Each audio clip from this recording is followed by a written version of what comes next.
এশারের নামাজ কয় রাকাত? এশারের নামাজ কয় রাকাত? জি। বলতে পারতেছি না। কত আইডিয়া? ভুলে গেছি।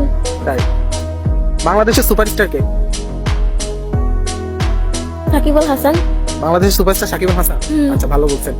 বলিউডের সুপারস্টার কে? বলিউডের সুপারস্টার শাহরুখ খান। আচ্ছা, হলিউডের সুপারস্টার কে? Tom cruise. আচ্ছা, তাহলে এশার নামাজ কয় রাকাত? মানে বলিউড হলিউডের খবর রাখেন, এশার নামাজ কয় রাকাত সেটা জানেন না? হ্যাঁ, কেন নামাজ পড়েন না? না। কেন নামাজ পড়েন?